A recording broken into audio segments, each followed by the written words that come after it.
आज का जो वीडियो है वो है बच्चों को काउंटिंग विद कलर्स कैसे सिखाना है। इसमें मैं पहले भी एक वीडियोस बना चुकी हूँ और मेरे इस चैनल का मेन मोटिव यही है कि अलग अलग क्रिएटिव आइडियाज़ के साथ हम बच्चों को प्ले विद स्टडी कैसे करा सकते हैं कि वो खेले भी और पढ़े भी, क्योंकि सिर्फ पढ़ना बच्चों के लिए थोड़ा सा बोरिंग हो सकता है। तो इसके लिए क्यों ना कुछ क्रिएटिव चीज़ें यूज़ की जाए।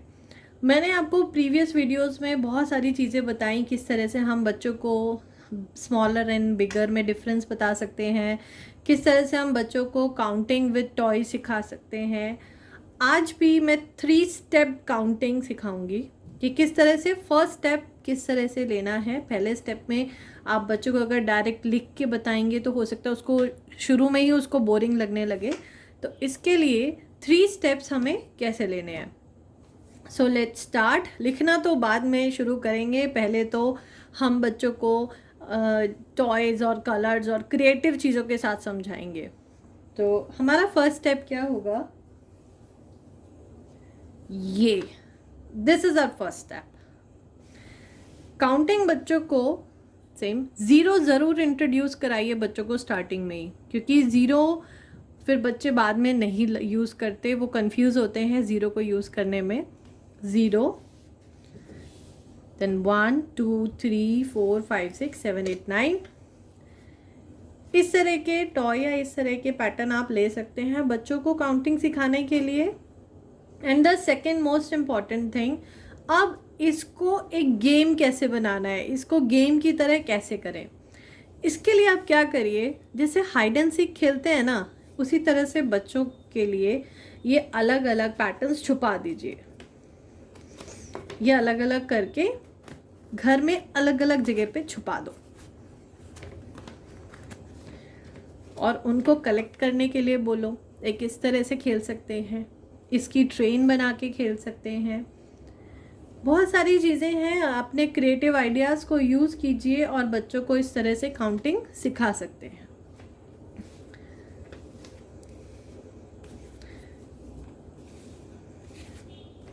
इवन आप बच्चों से ये भी पूछ सकते हैं, सपोज आपने 1 के बाद 7 लगा दिया और नीचे 2 लगा दिया, तो आप बच्चे से पूछ सकते हैं क्या मैंने कोई गलती की।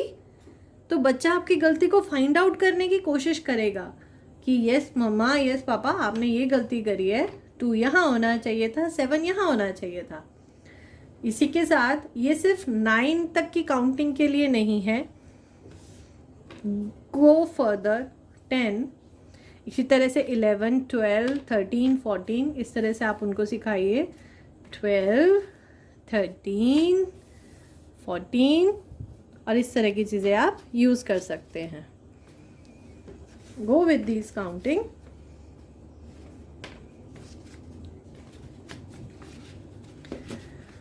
तो ये था हमारा फर्स्ट स्टेप। सेकेंड स्टेप के लिए हमें क्या करना है, ये है हमारा सेकेंड स्टेप। वैसे तो it looks like an abacus, but abacus तो बहुत देर में इंट्रोड्यूस, बहुत टाइम लगेगा अबैकस के इंट्रोडक्शन के लिए बच्चों को। ये मुझे काउंटिंग सिखाने का बहुत अच्छा मेथड लगा। बच्चों को 1 2 3 4 तो आ गया, ठीक है, बच्चों को 10 तक काउंटिंग आ गई। उनको चीज़ों को काउंट कैसे करना है, मतलब अगर उनके सामने 4 टॉफ़ीज़ रखी हैं तो वो कैसे काउंट करेंगे कि ये 4 है। उसके लिए मुझे ये बहुत ही कन्वीनियंट टॉय लगा, मुझे बहुत अच्छा लगा ये कि हम इसको यूज़ कर सकते हैं। इसके साथ बच्चे कलर्स भी सीख सकते हैं। गो विद ब्लू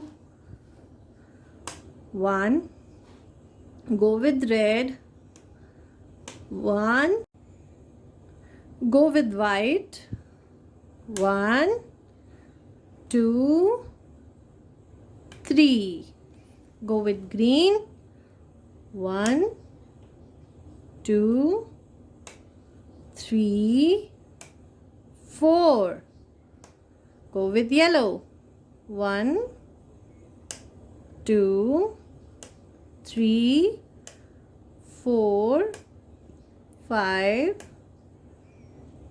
इसी तरह से हम बच्चों को आगे तक की काउंटिंग इससे सिखा सकते हैं। सबसे अच्छी बात यह है कि बच्चों को नंबर्स यानी कि proper counting like 1 2 how many fingers are this, this is 2 finger, these are 2 fingers. तो हम इस तरह की काउंटिंग बच्चों को सिखा सकते हैं इससे।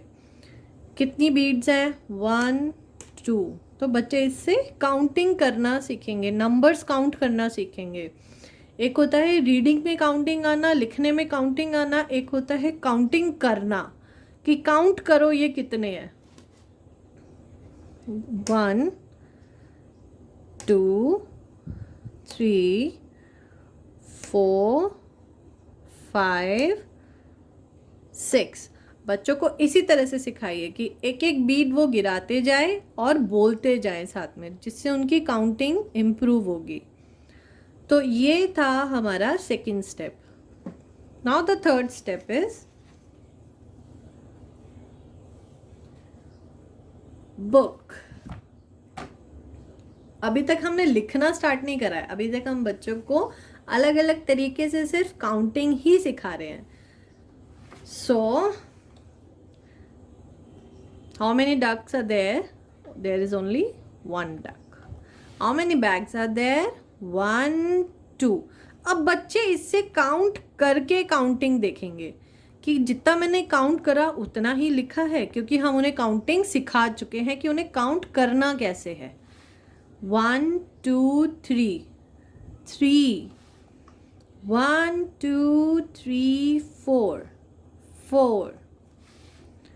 How many balloons are there? 1 2 3 4 5।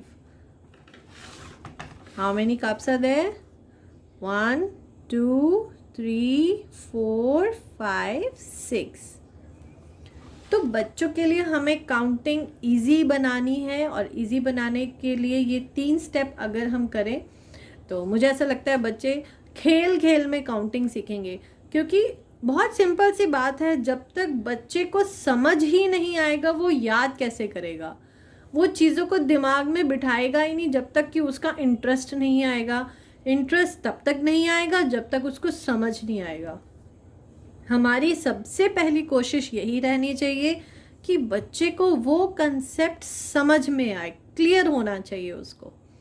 तो इसी कोशिश के साथ ये मेरा चैनल, ये मेरी वीडियो पसंद आए तो लाइक कीजिएगा, शेयर कीजिएगा, चैनल को सब्सक्राइब ज़रूर कीजिएगा।